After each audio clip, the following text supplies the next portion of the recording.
მინდა გავაკეთო სახალისო, სწრაფი კითხვების რაუნდი, არანაირი წნეხი, ყველაზე გადაფასებული პოლიტიკური სლოგანი. დინარიდან ზვამდე. სრულიად მართალია. ერთი ადამიანი, ვისაც არასდროს ისურვებდით, რომ თქვენი შოუს პირველ რიგში იჯდეს. ალბათ ქარენი.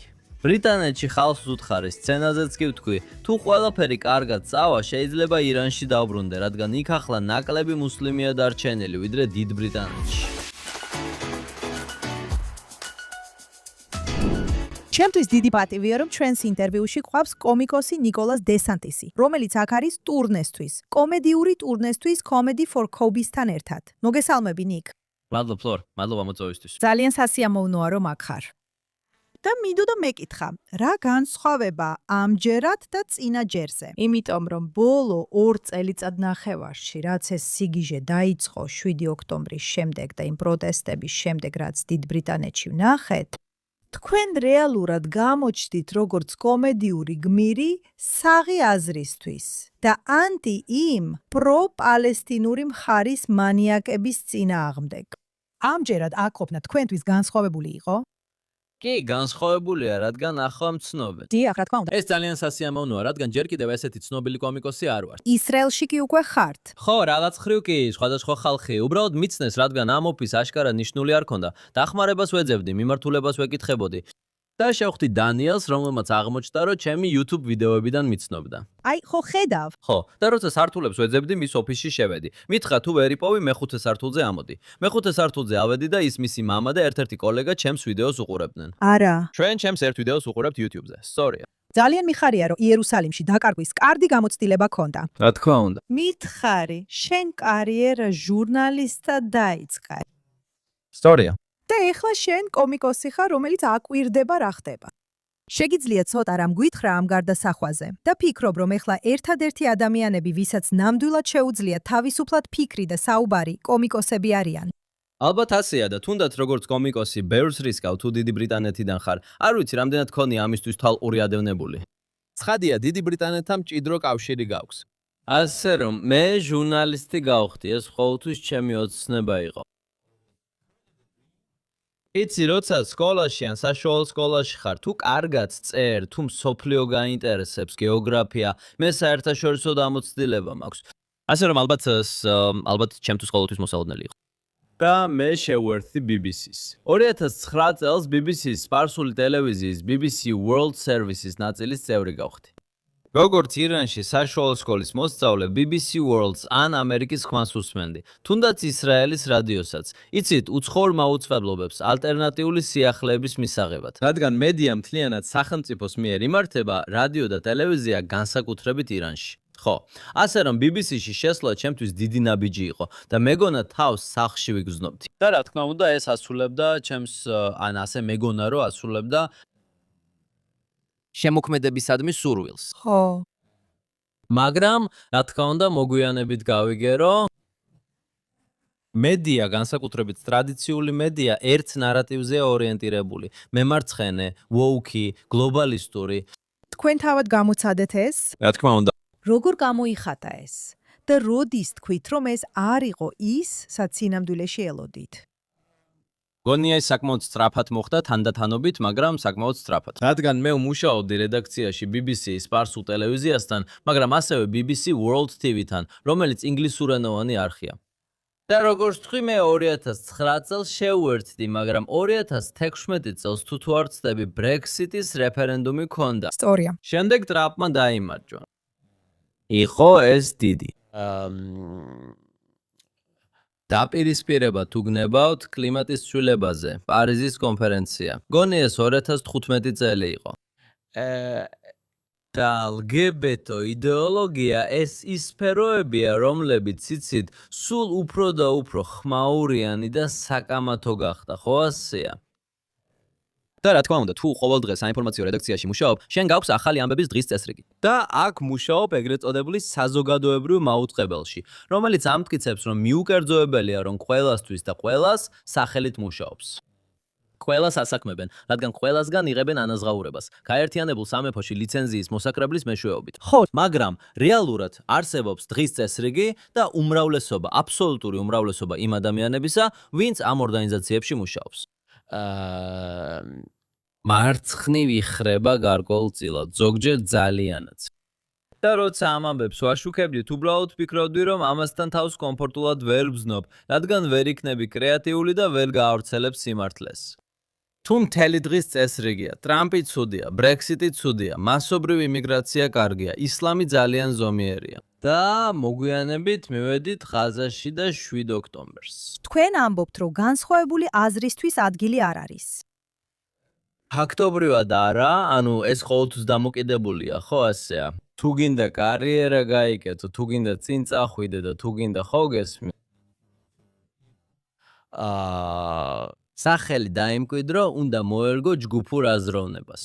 და სულ პრობლემები მქონდა ჩემს უფროსებთან, იმიტომ რომ მახსოვს მაგალითად, ჩვენ ვაშუქებდით ამ ამბავს ტრამპზე და თქვი, ეს ახალი ამბავი, რომელიც უნდა გავაშუქოთ სპარსულად, უკვე გააკეთეს ინგლისურად. ფიქრობ, ეს არ არის მიუკერძოებელი ამ მიზეზების გამო. საბოლოოდ კი დისციპლინარულ საქმეში აღმოჩნდი. მეუბნება არა, შენ კითხვის ნიშნის ქვეშ აყენე BBC-ის და შენი კოლეგების მიუკერძოებლობას. და კარგი, მაგრამ ჩემს არგუმენტებს არ პასუხობ, ხო იცი? მაგრამ თვითონ კითხვის დასმაც კი პრობლემაში გაგხვევს. ეს თავისთავად ბევრს ამბობს. ანუ ირანის სახელმწიფო მედიაშიც მიმუშავია დაახლოებით 1 წლის განმავლობაში. ასე რომ ირონიული იყო იმის ნახვა, რომ თითქმის იგივეა, მაგრამ ირანელები მაინც გულახდილები არიან ამაზე.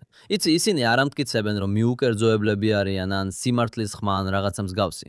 ისრაელისა და ღაზის საკითხი მოგვიანებით წამოიჭრა. იმ დროს ჯერ კიდევ ჟურნალისტი იყავი. მე BBC დავტოვე 2022 წელს. კარგი. ეს იყო სწორედ 7 ოქტომბრამდე. ხო. მაგრამ ისრაელ-პალესტინის საკითხის გაშუქება. ეს ყოველთვის ცუდი იყო. ხო. მახსოვს, მე მქონდა. კამათი მქონდა ჩემს უფროსებთან, მაგალითად, ჩვენ BBC Persian-ში მუშაობდით, ხო ესეა? და მე ვამბობდი, უნდა უწოდოთ იერუსალიმი როგორც ურუშალიმი, რაც სპარსული სიტყვაა. და ისინი უბრალოდ უნდა უწოდოთ ალ-მაგდასი. და ჩვენ ვამბობდით, თვითონ არაბებიც არ ეძახიან ამას ბეით ალ-მაგდას, ისინი მას ქუდს ეძახიან თუ რამე. ქუდსი. ეს ბეითულ მუკადასის ამბავი, რომელიც ძალიან გრძელია და ცოტა რთულად სათქმელია, მაშ კომპრომისი იყო ასეთი. კარგი, ვთქვათ ურუშალემ ბეითულ მუკადასი. იცით, ეს მუდმივი ბრძოლა იყო, რადგან უმრავლესობა ერთმხარეს იყო და ეს არის. ეს ძირითადად მანკიერი წრეა, იმიტომ რომ ისინი შემდეგ ასაქმებენ ისეთ ადამიანებს, რომლებიც მათსავით იდეოლოგიურად არიან განწყობილნი და ხანდახან ჩემნაირი ვინმე ამ ბადეს გაეპარება, მაგრამ შემდეგ მათ გაუჭირდებათ. და ვიფიქრე, კარგი იქნებ ჩემი კრეატიულობა კომედიის საშუალებით გამოვხატო. იმიტომ რომ, როგორც თქვი, ასე ჩანს, თითქოს ეს თავისუფალი აზროვნებისა და გამოხატვისთვის თავისუფლების ბოლო ბასტიონია. თუ საერთოდ არსებობს. ხო. შენ ჯერ კიდევ გააქვს ეგრეთ წოდებული კომედიური თავისმართლება. შეგიძლია თქვა, რომ როლს ვასრულებდი, პერსონაჟში ვიყავი. უბრალოდ ხუმრობაა. თუმცა ზოგჯერ ეს უბრალოდ ხუმრობა არ არის. კარგია, თუ ეს უბრალოდ ხუმრობაა, მაგრამ მე ვამბობ, რა მოხდება თუ ეს მხოლოდ ხუმრობა არ არის? რა მოხდება თუ ამის უკან იდეაა და ესეც აბსოლუტურად უნდა იყოს მიღებული? მაგრამ ფიქრობ, რაც კომედიას სასაცილოს ხდის, არის ის, რომ მასში სიმართლე არის. აბსოლუტურად. ამიტომაც იცინიან ადამიანები, რადგან ამ სიმართლეს ცნობენ. ხო. ანუ რას გულისხმობ, რა აიძულებს ჟურნალისტს წავიდეს და თქვას? კარგი, ყოველთვის სასაცილო იყავი? ყოველთვის გიყვარდა კომედია? რა უთხარი საკუთარ თავს? აგე, ხო ვცდი ჩემს ძალებს სტენდაპ კომედიაში. ეს იგივე დაკვირვებითი აზროვნებიდანთან მოდის. ფიქრობ, ალბათ არის რაღაცა უნარები, რომლებიც აქაც გამოგადგება. ისევ.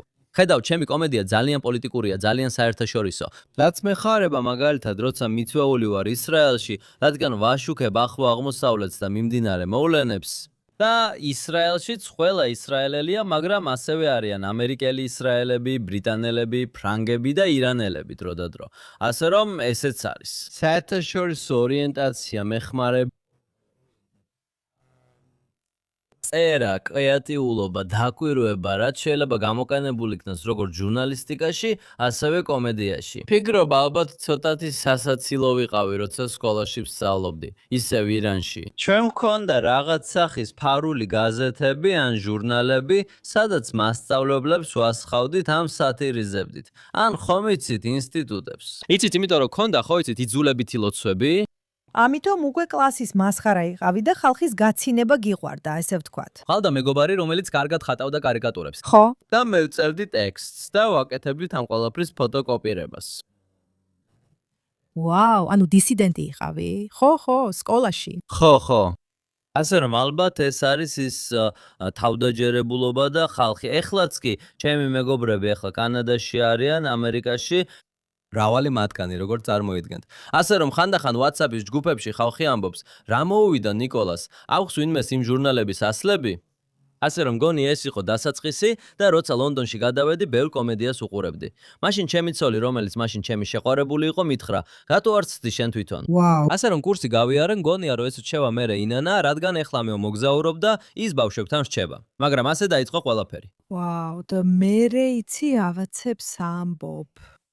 მაყურებელი. ყოველთვის ყავდა ესეთი მზადყოფი აუდიტორია, რომლებიც უბრალოდ დაღლილები იყვნენ walk კულტურით. და ეძებდნენ ვინმეს, ვინც უბრალოდ იტყოდა იმას, რასაც ისინი ფიქრობდნენ. თუ იყო ასე, თუ აღმოჩნდებოდი უხერხულ მომენტებში, როცა რაღაცებს იტყოდი და ხალხი ასე რეაგირებდა, ყოველთვის არის უხერხული მომენტები, რა თქმა უნდა, ისევ ეს დამოკიდებული აუდიტორიაზე და იმაზე, სად აღმოჩნდები გამოსვლაზე, რა ტიპის ღონისძიებაა და ესეც არის ბღელვარების ნაწილი, რადგან საჭიროა აუდიტორიის შესწავლა. რა თქმა უნდა. და გინდა რომ მათ კარგი დრო გაატარონ. ხო. და ზოგჯერ ის რაღაცები, რასაც მე ვამბობ, ან რასაც სადაო, ან პოლიტიკური კომიკოსი ამბობს, ზოგჯერ მოულოდნელია ხო. და ზოგჯერ ხალხს ეს მოსწონს, მაგრამ მათთვის მაინც არაკომფორტულია, რადგან ასეთი რაღაცების მოსმენას არ არიან მიჩვეულები, თუნდაც ეს კომედიის ფორმატში იყოს. ასე რომ ეს საინტერესო დინამიკაა. ჩვენ ყოველთვის საუბრობთ კომიკოსებთან. რამდენიმე ღამის წინ საუბრობდით ავი ლიბერმანთან, რომელიც არის კომედიის ტურის წამყვანი, რომელშიც აქვს მონაწილეობ. და მადლობა სუხტი მას მოწვევისთვის. დიახ და მადლობა იმისთვისაც, რომ დამეხმარა ისრაელში შესვლაში. მაგრამ ზოგჯერ განათებაც და სკამების განლაგებაც მნიშვნელობას იძენს, რადგან თუ საკმარისად ბნელა, ხალხი თავს უფრო დაცულად გრძნობს და უფრო თამამად იცინის. შეუძლიათ იცინონ ისე, რომ უხერხულობა არ იგრძნონ. ხო. თუ სკამები უფრო ახლოსაა განლაგებული, რადგან სიცილი გადამდებია, მერე კიდე არიან პაემანზე თუ ცოლთან ერთად, ესეც მნიშვნელობა აქვს. ხანდახან მერე მოდიან და მეუბნებიან, ეგ ხუმრობა ძალიან სასაცილო იყო, მაგრამ პაემანზე ვიყავი ან ცოლის გვერდით ვიჯექი. ბოდიში, თუ არ გამეცინა. ჩემი ქმარი გუშინ თქვენს შოუზე იყო. თქვა რომ ბევრი ცოლზე ხუმრობა იყო. კარგი, აი ეს. და ის იქ ჩემს გარეშე იყო. ასე რომ გონია თავისუფალი იყო, თავისუფლად იცინა. იმედია მართლა ბევრს იცინოდა. მართლა იცინა. მაგრამ ნიკ, შენ ფიქრობ, რომ ინგლისში ეს განსაკუთრებით გაუარესდა? იმიტომ რომ, ნახე, ისეთი სიტუაცია, რომ ხალხს ტვიტების გამო აპატიმრებენ, სადაც დიდ ბრიტანეთში ხალხს გონია, რომ სიტყვის თავისუფლება მხოლოდ ერთ მხარეს ეხება. იცი თუ რამეს ემიგრანტების წინააღმდეგ იტყვი დაგაპატიმრებენ, მაგრამ შეგიძლია თქვა, მოკალით ებრაელები შაბათ-კვირას პროტესტებზე. გონია, რომ ეს დიდ ბრიტანეთში უფრო რთულია. შენ ახლა ამ ხრივ რთულ მდგომარეობაში ხარ, არა? აბსოლუტურად, კი, ამ კითხვას ხშირად მისვამენ, განსაკუთრებით აქ ისრაელში შოუების შემდეგ. კი. და მე ვამბობ, ხო უნდა გააკეთოს ეს ვინმემ. ვცდილობ ხუმრობით უპასუხო. ისევ, ხუმრობები ნაწილობრივ სიმართლეზეა დაფუძნებული. ვამბობ, ჯერ კიდევ ვცდილობენ ჩემი ეთნიკურობის გარკვევას, ხომ ასეა? იმიტომ რომ ირანელი ხარ. მე ირანელი ვარ, მაგრამ იტალიაში დავიბადე, ასე რომ იტალიელი ირანელი ვარ. და ახლა უკვე ნატურალიზებული ბრიტანელი. მაგრამ რომ ანგლო-საქსონივით გამოვიყურებოდე, ალბათ უფრო მეტი პრობლემა მექნებოდა. მე ყოველთვის ხუმრობ ამაზე, რადგან როგორც ჟურნალისტი ადრე ბევრ გაეროს სესიას უყურებდი. მაგალითად, გაეროს ადამიანის უფლებათა საბჭოს სესია. და ეს არის ადგილი, სადაც ისეთი ქვეყნები, როგორიცაა ბრიტანეთი, ლექციებს უკითხავენ და მორალს უკითხავენ ისეთ ქვეყნებს, როგორიცაა ირანი, ადამიანის უფლებებზე და მსგავს საკითხებზე. და მე ვამბობ და სწორადაც. მაგრამ მე ვამბობ, შეგიძლიათ წარმოიდგინოთ, თუ ირანელი არის. დაპატიმრებულია ბრიტანეთში სიტყვის თავისუფლების გამო, იდანის დელეგაცია ბრიტანელებს ხელს არ გაუშვებდა გაეროს უშიშროების საბჭოში ან ადამიანის უფლებათა საბჭოში.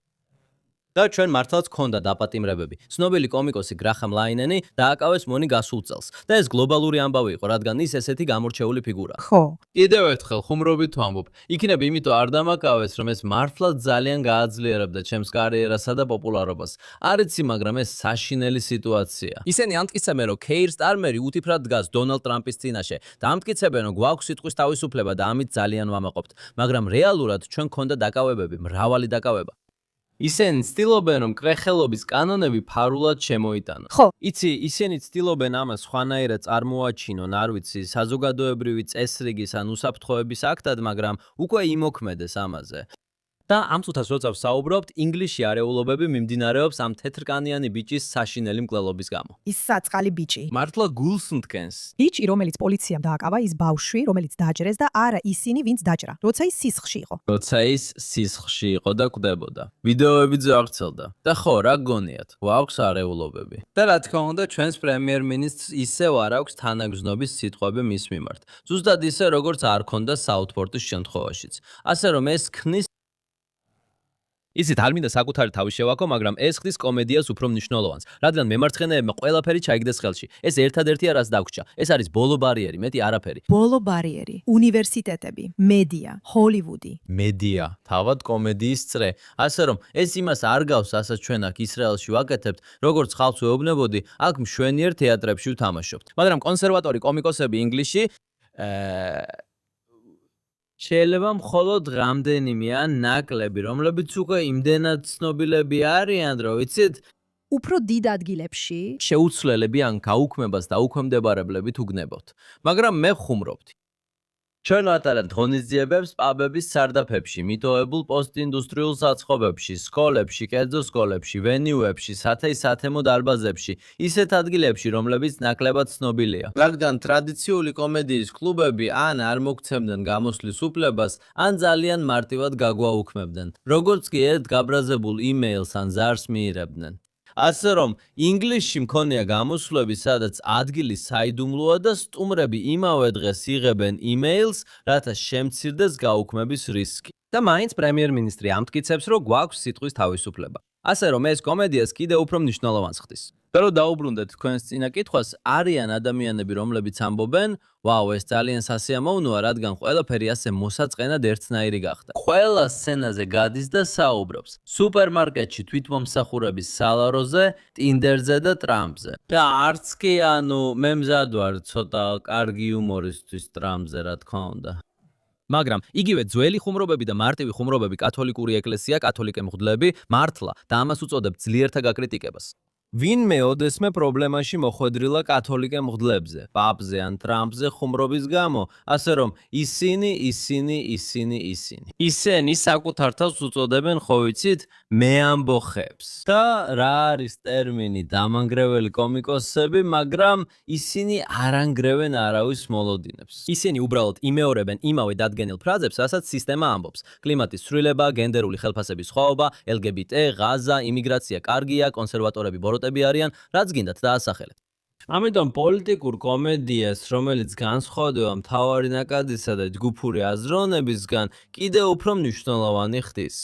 აბსოლუტურად, მაგრამ შენ ირანელი ხარ, რაც ნიშნავს, რომ შენ და შენი ოჯახი ვარაუდობ, ოდესღაც გაიქეცით ირანიდან, რადგან ბავშვობაში გაიზარდე. შენ ნახე, რამდენად ტოქსიკური შეიძლება იყოს ისლამიზაცია, ან პოლიტიკური ისლამი. ეს შეეხო შენს ყველა მეგობარს. ეხლა ყველა ქვეყნის გარეთაა. ჯერ კიდევ არიან ადამიანები, რომლებიც ყოველდღიურად იტანჯებიან და ყოველდღე კლავენ მათ. ასე რომ გონი რაღაცებს ბევრად უფრო ნათლად ხედავ. გეშინია დიდი ბრიტანეთის ისლამიზაციის. ფიქრობ, რომ ეს რეალური პრობლემაა. თუ ჯერ კიდევ არ არის ისეთი სერიოზული პრობლემა, რომ შეუქცევადი იყოს. რა თქმა უნდა, მე ამას ნერვიულობ.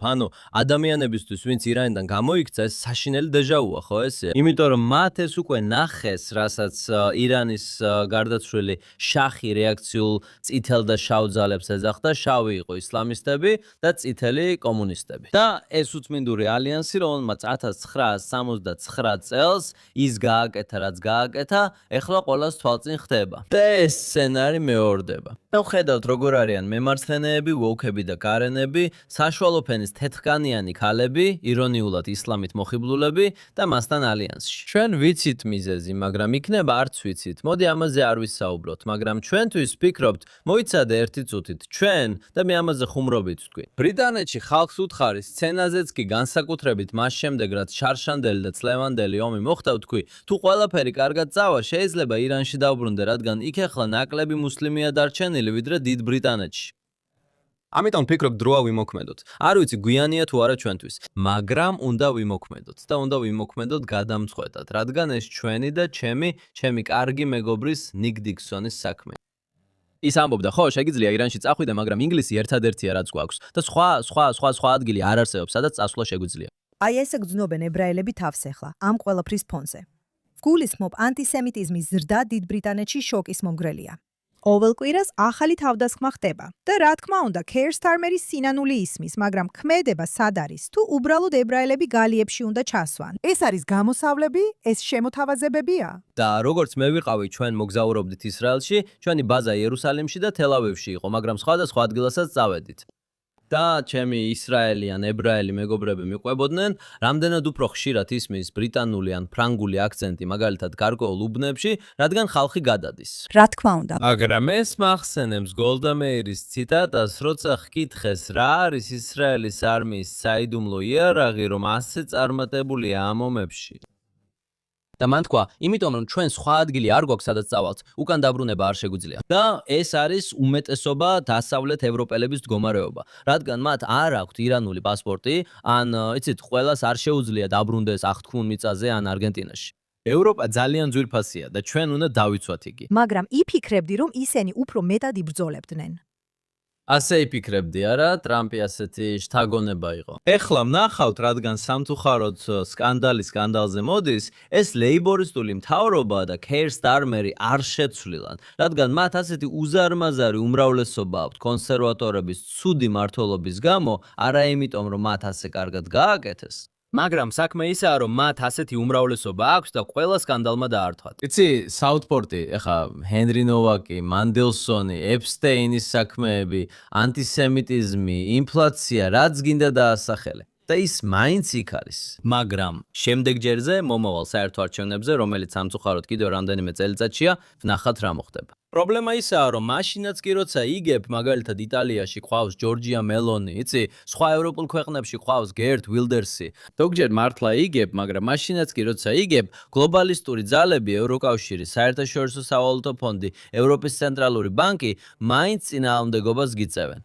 ასე რომ, საქმე არ მთავრდება მაშინ, როცა არჩევნებს იგებ, უნდა იყო მუდმივი, აბსოლუტურად და უნდა აკეთო პიარი. და ალბათ აქ შემოდის კომედია. მე მაგალითად კომედიას ვაკეთებ, ეს ვაკეთებ, შენ პოდკასტს აკეთებ. ყველა რაღაცას აკეთებ, თავის როლს ასრულებ და ჩვენ ერთად უნდა ვიბრძოლოთ და დავიცვათ ევროპა. ვეთანხმები, ვფიქრობ, რომ კომედია ამ ყველაფერში ძალიან დიდ როლს თამაშობს. როგორც იცით, იყვნენ ისრაელი კომიკოსები, რომლებმაც შეძლეს ისრაელზე არსებული საშინელი მცდარი წარმოდგენების დამსხრევა, მაგრამ ძალიან სახალისო ფორმით. ისინი მთელ მსოფლიოში დადიან და მათ წინააღმდეგ პროტესტს გამოხატავენ. ესენი არიან კომიკოსები, რომლებსაც პროტესტს უცხადებენ და იცით, როცა დაბრუნდებით, დარწმუნებული ვარ, თქვენც მიიღებთ უკუ რეაქციას აქ მოსვლის გამო. მაგრამ იცით, მე ვფიქრობ, რომ ის საქმე, რასაც აკეთებთ, უკიდურესად მნიშვნელოვანია. და ვფიქრობ, რომ ზოგჯერ მხოლოდ კომედიის საშუალებით შეგიძლია თქვა ისეთი რამეები, რასაც სხვაგვარად ვერ იტყვი. დიახ, იტალიაში ვამბობთ პილო-პილოლა ამარა, რაც ნიშნავს მწარე აფს. დიახ. ასე რომ, ეს კარგი საშუალებაა, რადგან თემა ძალიან უსიამოვნოა, ძალიან ძიმეა, ხომ ესეა? დიახ. მაგრამ ხუმრობით ეს ძალიან სწრაფად ხდება. ადამიანებს კარგ განწყობას უქმნი. და იმის ნაცვლად, რომ წიგნი წაიკითხო ან სიახლეებს მოусმინო, რაც შეიძლება ძალიან დამთქმული იყოს, ხალხი მოდის და ესეც გამოწვევაა, რადგან უნდა შეინარჩუნო იუმორი, რადგან არ გინდა, რომ საქმე ზუსტად ასე დამთქმულად იქცეს. ზუსტად. ამ ხრივ ეს არის გაუქმების კულტურის ანტითეზა. ოდესმე ყოფილხარ უნივერსიტეტის კამპუსებში თუ არ გიშვებენ? ხანდახან ხუმრობით ვამბობ ამას, მაგრამ განსაკუთრებით მაშინ, როცა სტუდენტი ვიყავი ან დასაწყისში უნივერსიტეტებში კომედიის კონკურსებში მონაწილეობდი. ხანდახან, როცა ღია აზროვნების ან კონსერვატიულად განწყობილ აუდიტორიას ვესაუბრები, ეს ჩემი ერთ-ერთი საყვარელი პატარა ხუმრობაა. ვამბობ, კარგი, ეს უკეთ გამოვიდა Goldsmiths უნივერსიტეტში ლონდონში, სადაც პირველად გავეცანი. არაბინარული. ან ვოუქები, ძალიან ვოუქები, ხო, ძალიან ვოუქები, მოუქები, იმიტომ რომ ისინი ხელოვნების სკოლა, ხო ასეა? ალბათ, ხო. ხო, ეგ იყო პირველი ადგილი, სადაც ტუალეტში შევედი და კაბინიდან გოგოები გამოვიდნენ. ვიფიქრე, რა ხდება აქ? და მერე საუთჰემპტონის უნივერსიტეტი, ხო, ცოტა აქ და იქაც. ხანდახან ეგეც ხდება. და რა თქმა უნდა, ლონდონი ზოგადად ძალიან მემარცხენეა, რაც ყოველთვის კარგია, როცა გიწვევენ ამერიკაში, ისრაელში ან სადმე სხვაგან. და როგორ ფიქრობ, როგორ ჟურნალისტი, გონია რომ რაღაცები შეიცვლება, ანუ შეიცვლება სიტუაცია, ხალხი კარგ ფულს იხდის BBC-სთვის, როგორც შენ ამბობ, ეს ხო საზოგადოებრივი მაუწყებელია. დონალდ ტრამპი ახლა უჩივის მათ იმის გამო, რომ სიტყვები მიაწერეს, რაც სინამდვილეში არ უთქვამს. ხო. და მე სულ ვფიქრობ ჩემთვის, ნიკ, რამდენად შეიძლება გაუარესდეს ყველაფერი, სანამ უკეთესობა დაიწყება. შენც ფიქრობ ხოლმე ამას. იმედია მართალი ხარ, იმედია უკვე მივახციეთ იმ წერტილს, იცი? სრული ფსკერი. სრული ფსკერი. იტალიაში ამბობენ non c'è limite al peggio. უარეს საზღვარი არ აქვს, მაგრამ იმედია უკვე იქ ვართ. და კიდევ ეს არის კარგი რამ, ისეთი ფენომენების შესახებ, როგორიცაა დონალდ ტრამპი, ხავიერ მილეი ან ჯორჯია მელონი. იქ შთაგონებაა თუ გინდა. და თვითონ BBC-ც კი იბრძვის. მაგალითად, მათ ჰქონდათ woke კომედიური შოუები, მაგალითად სიტკომები, მაგალითად Mark the Week. როცა ბრიტანეთში ჩამოვედი, ძალიან მიყვარდა ამ შოუს ყურება, Mark the Week. ეს იყო სიახლეებზე დაფუძნებული კომედიური პანელური შოუ და ძალიან მომწონდა. მაგრამ წლების განმავლობაში განსაკუთრებით ის თანდათანობით, მაგრამ შეუქცევადად გაუარესდა. ეხლა BBC-ს მოუწია მათი მოხსნა, რადგან ჩვენ აღარ უყურებთ. არხი. არ ვიცი, სხვა დამოკიდებულებით იმედი მაქვს ასეა, მაგრამ სიტკომებიც ასევე, ყოველთვის ხო იცით ეს DEI. იცით? არის ლესბოსელი ქალი, რომელსაც შეიძლება მხოლოდ ერთი ფეხი ჰქონდეს და დეპრესიასთან დაკავშირებული პრობლემებიც ჰქონდეს. ხოლო პირველ სეზონს აკეთებენ, შემდეგ სეზონი კი გაუქმებულია, რადგან ბაზარს ეს არ სურს. ასევე დამოკიდებულია იმაზე, რომელი მთავრობაა ხელისუფლებაში, რადგან მთავრობა ამის გაკინვას ცდილობს.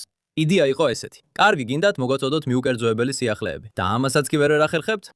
მაგრამ გართობა, რომელიც როგორც იცით, ინდოქტრინირებული და twin-ის გამორეცხვის გართობა, მოდი ეს ბაზარს აუტოვოთ, რადგან კერძო არხები ამას აკეთებენ. აბსოლუტურად არ არის საჭირო, რომ თქვენ ბავშვებს ესეთი კომედიით ან საერთოდ რომელიმე შოუში ინდოქტრინირებდეთ. ხო, ეს არის მთავარი თქვენ საქმიანობაში ახლა როცა YouTube-ზე ხართ. თქვენ YouTube-ზე სენსაცია ხართ. თქვენს ვიდეოებს მთელ მსოფლიოში მილიონობით ნახვა აქვს. სხვა სიტყვებით რო ვთქვათ, თქვენ აღარ გჭირდებათ ის კომედიის კლუბი. ფიზიკური კომედიისთვის გჭირდებათ, მაგრამ ეხლა უკვე შეგიძლიათ ყველგან ესაუბროთ ადამიანებს. რა თქმა უნდა, მაინც ასიამოვნოა მოწვევა, მაგრამ მადლობა ღმერთს YouTube-ისთვის. მე ვფრინავდი ელალით, ჩემი პირველი კომპანია, ჩემი პირველი ავიახაზები. გააუქმა. ნან უბრალოდ გააუქმა. და მე ავიმითხრა დაჯავშნე ელალით, იმიტომ რომ ისინი მკაცრები არიან. მაგრამ ელალმა ყველაფერი გააკეთა განცმა, არა, მადლობა ღმერთს, მაგრამ ელალს დამატებითი უსაფრთხოების ფენა აქვს, ასე რომ მე ვაპირებდი. აბა როგორ იყო ეს? კარგი იყო, რადგან ისინი გცნობენ. ხო, ეს ზედამხედველია. თავიდან იყო გოგო, რომელმაც ჩემთან ებრაულად ილაპარაკა. უთხარი, ებრაულად არ ვლაპარაკობ მეთქი. არ ლაპარაკობ, კარგი. მიდი იმ გოგოსთან. და ის გოგო გაკურებული იყო. კომედიის შოუზე მიდიხარ. რა არის ეს? ვაჩვენე ფლაიერი, სადაც ჩემი სახე იყო და ყველაფერი. და მან ზედამხედველი გამოიძახა. ზედამხედველმა კი YouTube-ზე მნახა. ხო, ასე რომ ეს ყოველთვის იყო როგორც პრაქტიკული თვალსაზრისით, ასევე ეგოს ასამაღლებლადაც, ხო, მიცნეს, ასე რომ ადვილი იყო. ასე რომ YouTube ან ახალი მედია გეხმარება, რომ გვერდი აუარო ამ თვით გამოცხადებულ თავის მართალში დარწმუნებულ ადამიანებს. ხო, სასაცილოსა და კომედიის კარიბჭის მსვლელებს. იმიტომ რომ არა YouTube ან Instagram. და მხოლოდ იმ 30 ადამიანს კლუბში, როცა შენს შოუს აკეთებ, და ეგ არის, ხო? და ველც ამას გააკეთებდი, იმიტომ რომ არის პრომოუტერი, რომელიც ალბათ woke-ია, ან უბრალოდ ზედმეტად ფრთხილია, რომ ვინმეს რამე ისეთი თქვას, რაც შეიძლება ამ ლონდონელ აუდიტორიას გააღიზიანოს. იგივეა ტელევიზიის პროდიუსერებთანაც. მაგრამ ეხლა ყავს კომიკოსები, რომლებიც ბევრად უფრო წარმატებულები არიან ჩემზე, რომლებმაც YouTube-ის წყალობით საკუთარი აუდიტორია შექმნეს და შემდეგ ტურნეებზე დაიწყეს სიარული. ამიტომ მათ აღარ ჭირდებათ ეს სიმართლის ან იუმორის მცველები. ასე რომ ვფიქრობ მედიის დემოკრატიზაცია ახალი მედიის საშუალებით როგორც კარგი იყო, ისე ცუდიც. კარგია, რადგან თქვენნაირ ადამიანებს შეუძლია თავი დააღწიონ woke ელიტების ზეწოლას. მაგრამ მეორე მხრივ ეს უბრალოდ ადამიანებს იზოლაციაში აქცევს. და იცით, იმის ერთ-ერთი მიზეზი, რატომაც ყველას ძულს ისრაელი და რატომაც ვართ ყველაზე დედიდი მტერი მსოფლიოში, ისაა, რომ სოციალურ მედიას ფაქტობრივად დაეპატრონენ ძალიან ზაკვარი ადამიანები, რომლებიც იქ მხოლოდ იმისთვის არიან, რომ ისრაელის ლეგიტიმურობა ეჭქვეშ დააყენონ. ასე რომ ეს გარკვეულწილად უფრო თანაბარი პირობებია. ეს ცოტა ასეა. მე ვაკეთებ ამ ისტორიას ორ კომიკოსთან ერთად, რომლებიც 50-ებში ან 60-ებში არიან. და ისინი ძალიან კარგად არ ერკვევიან სოციალურ მედიაში. არც ჭირდებათ, რადგან თავიანთი სახელი წინა ეპოქაში გაითქვეს და მაშინვე გახდნენ ცნობილები. და ეს მათ ზასლუგაა. მინუსი ისაა და მეც ვეთანხმები, რომ ზოგჯერ კომიკოსი უბრალოდ ძალიან ლამაზი გოგოა. იცი, ის მოდელია, კონტენტ კრეატორია, ინფლუენსერია და კომიკოსი. და მას მილიონობით გამომწერი ხავს, შეუძლია ნებისმიერ კლუბში გამოვიდეს, რადგან ბილეთებს ყიდის და ასე შემდეგ. ცოტა გამაღიზიანებელია, მაგრამ კარგი, ის თავის საქმეს აკეთებს, მე ჩემსას. და ორივეს გვაქვს შესაძლებლობა ვითამაშოთ. ფიქრობ, საბოლოო ჯამში ეს კარგი რამეა. მაგრამ პროისრაელელებმა, პროდასავლელებმა ან პროჟურნალებმა, ვინც არ უნდა იყოს, ცოტა უფრო აქტიურები და მედიაში გათვითცნობიერებულები უნდა იყვნენ. დიახ, სრულიად გეთანხმები. კარგი ნიკ, სანამ დავასრულებთ, მინდა ერთი სახალისო სწრაფი კითხვების რაუნდი ჩავატაროთ. კარგი. კარგი, იმიტომ რომ ეს კომიკოსებთან შეგიძლია გააკეთო. სხვანაირად, არანაირი წნეხი. ვიცი, ვწერთ, კარგი. ყველაზე გადაფასებული პოლიტიკური სლოგანი. ყველაზე გადაფასებული. დინარიდან ზღვამდე. სრულიად მართალია. ხო. სრულიად მართალია. უმეტესობა ადამიანებისა ეცი გინახავს ის ვიდეოები. ეკითხებიან, კარგი, რომელი მდინარეა ეს? და ჩვენ ხედავთ ამას. უბრალოდ კარგად ჟღერს, არიციან. უბრალოდ კარგად რითმდება, ზუსტად. ყველაზე დაუფასებელი ღირსება. ყველაზე დაუფასებელი, ხო, ამ დროში ვისაუბრეთ Instagram-ზე, სოციალურ მედიაზე, ალბათ თავდაბლობა. ხო. დიახ, აბსოლუტურად. თავდაბლობა კარგი არჩევანია. ერთი ისტორიული ფიგურა, ვისთანაც ინტერვიუს ჩაწერა გინდოდათ. ერთი არის. კარგი, ეს დამოკიდებულია ცოცხალი თუ გარდაცვლილი. მე მინდოდა სილვიო ბერლუსკონისთვის მესაუბრა. ვაუ. ის ნამდვილი პერსონაჟი იყო, რაც დიპლომატიური გზა მისი დახასიათებისთვის. ხო, მას თავისი ქონდა, იცი, არავინ არის სრულყოფილი, მაგრამ მე მას ვცემდი პატივს. და მე როცა ის გამოჩნდა, იმ დროს როცა მე ახალგაზრდა სტუდენტი ვიყავი უნივერსიტეტში და მემარცხენეთა ბასტიონში, ხო. მე მის ერთ-ერთ შეხვედრაზე წავედი, მაგრამ ხო, მინდოდა მისი ინტერვიუ ჩამეწერა. ცოცხლებიდან ალბათ ბიბის, ტრამპის ან გერტ ვილდერსის ინტერვიუს ჩავწერთ. ეს კარგი პასუხია. ალბათ შემდეგ ჯერზე ვეცდებით და მოვაწყობთ ამას. კარგი, ერთი ადამიანი, ვისაც არასდროს ისურვებდით, რომ თქვენი შოუს პირველ რიგში იჯდეს. ალბათ ქარე. ქონიათ ესეთი სიტუაციები? დიახ. ქონიათ შემთხვევები, როცა ხალხი გამოსულა, დაუყირიან, შეურაცხყოფა მიუყენებია? ახლახან ქონდა, არა, გამოსვლა. დიახ, გამოსვლა, დაყვირება, შეურაცხყოფა, ყველა მქონია. მაგრამ დროთა განმავლობაში უფრო განძლეხდები და ასევე სწავლობ, როგორ გავუმკლავდე ამას. მაგრამ კიდევ ერთხელ, ალგორითმის სხალობით და როცა უფრო ცნობილი ხდები, თუ გნებავთ, თუმცა შეიძლება ჯერი ხარ ვართ, მაგრამ ადამიანები, ვინც ჩემს სანახავად მოდიან, ჩვეულებრივ უკვე მიცნობენ. მაგრამ სწორედ გუშინ ღამით იერუსალიმში ერთმა ქალბატონმა მითხრა, არ მინდა ხუმრობა ან რამე გავამხილო, მაგრამ შევადარე და ეს ხუმრობა რაღაც მხრივ საკმაოდ ველური გახდა. ვიცი რომელი. პალესტინის სახელმწიფოს აღიარება. ტრანსებთან ერთად, ხო? ეს იგივეა, როგორც პალესტინის სახელმწიფოთ აღიარება. იგივეა, როგორც ტრანსის ხალათ აღიარება. და მე ვამბობ რატომ, მაგრამ ხალხს შეუძლია ეს YouTube-ზე ნახოს. ძალიან სასაცილოა. მადლობთ. ესე რომ ეს ქალბატონი მოვიდა და მითხრა, კარგი შოუ მომწონს, მაგრამ ის ნაწილი არ იყო კარგი, რადგან იცით, ეს ტრანს ადამიანების მიმართ უპატივცემულობა იყო. ან სხვათა შორის, ჩემი ტრანს მეგობრები ამაზე იცინებდნენ. ზუსტად. იმიტომ რომ ისინი როცა იტალიელებზე ან გერმანელებზე ხუმრობენ, ჩვენ საკუთარ თავზე სულ ხუმრობთ. ხო, აბა რა პრობლემაა? ხანდახან ხალხი უფრო პატივისცემით ეკიდევა, მაგრამ ზოგჯერ ცდილობენ შენი მისამართი ან სამსახური გაარკვიონ და გაგათავისუფლონ. ასე რომ რეაქციები სხვადასხვა დონეა. რა თქმა უნდა. და ბოლოს თუ ყველა პოლიტიკოს აიძულებდი ერთი კომედიური შოუ ეყურებინა, რომელი იქნებოდა? ერთი კომედიური შოუ. და ეს ჩემი არ იქნება. ანუ ჯერ არ მაქვს საკუთარი კომედიური შოუ. გექნება, აუცილებლად გექნება. ჩემი საყვარელი კომიკოსი მყავს და ზოგჯერ ძალიან დიდი კომპლიმენტია, როცა YouTube-ზე ხალხი მადარებს მას. ის იყო ნორმ მაკდონალდი, რომელიც რამდენიმე წლის წინ გარდაიცვალა. კანადელი, მაგრამ ამერიკაში ცხოვრობდა. ხო, არ იყო ძალიან პოლიტიკურად აქტიური, ძალიან ჭკვიანი, მაგრამ თავდაბალი, თავს სულელს აჩვენებდა, მაგრამ სინამდვილეში ჭკვიანი იყო და ასევე კონსერვატორი ქრისტიანი. ძალიან მენატრება და ყველას ურჩევდი, რომ უყურონ მას. ეს მართლაც შესანიშნავი რეკომენდაცია. ნიკ, დიდი მადლობა, რომ ისრაელში ჩამოხვედი, რომ გვაცინე. ეს ძალიან გვჭირდება და მადლობა, რომ აგრძელებ ამ სამყაროში გონიერ ადამიანებს მხარს უჭერ. მადლობა, რომ იმიღეთ, მადლობა, რომ ბიუროკრატიის გადალახვაში დამეხმარეთ. ნებისმიერ დროს შემოგიშვებთ. ასევე ჩემთვისაც ყოველთვის ძალიან გამიხარდება აქ ისრაელში და თქვენთან ერთად ყოფნა. გმადლობ ნიკოლას დე სანტოსი.